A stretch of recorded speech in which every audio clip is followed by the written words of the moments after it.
नमस्कार मंडळी, आज आपण मोदक बनवणार आहे. मोदकासाठी आपण आधी बघूया आपलं सारण बनवूया. सारणासाठी लागणारं साहित्य आहे 1 वाटी ओलं खोबरं आणि अर्धी वाटी गूळ. आधी आपण कढई तापवून घ्यावी. कढई गॅसवर ठेवून कढई तापल्यावरती आपण यात तेल किंवा तूप असं वापरावं. मी इथे तेल वापरत आहे. तेल थोडंसं तापलं तर मग त्यामध्ये आपण 1 वाटी ओलं खोबरं वापरणार आहे. ओलं खोबरं आपण आता तेलामध्ये परतून घ्यावं छानपैकी.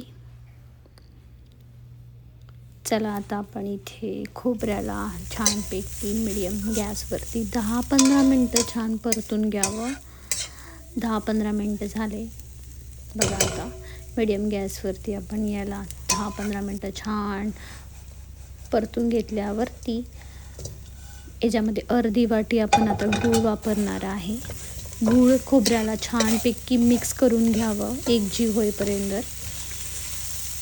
गुळाचे जे पीसेस असतील तर त्याला चमच्याने फोडून आपण त्याला छानपैकी मिक्स करून घ्यावं.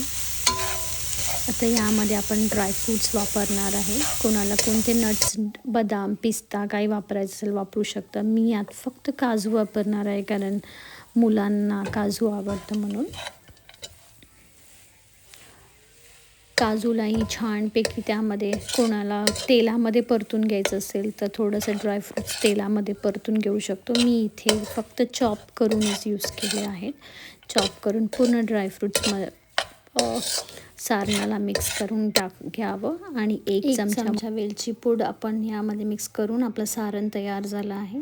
चला आता आपण ह्याला मोदकाच्या कणिक बनवून घ्यावा. मोदकाचं कणिक बनवूया.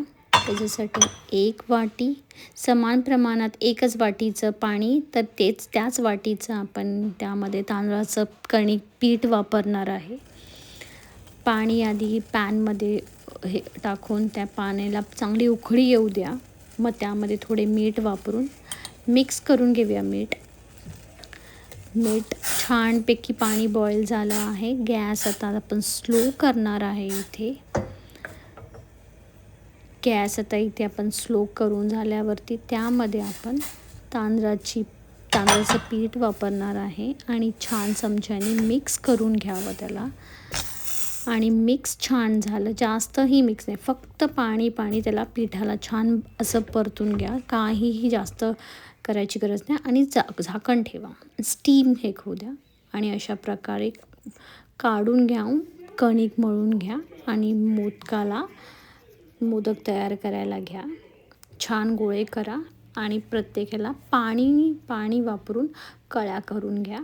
कळ्या करून झालं की मग नंतर त्याच्यामध्ये सारण भरून मोदक तयार करून घ्या.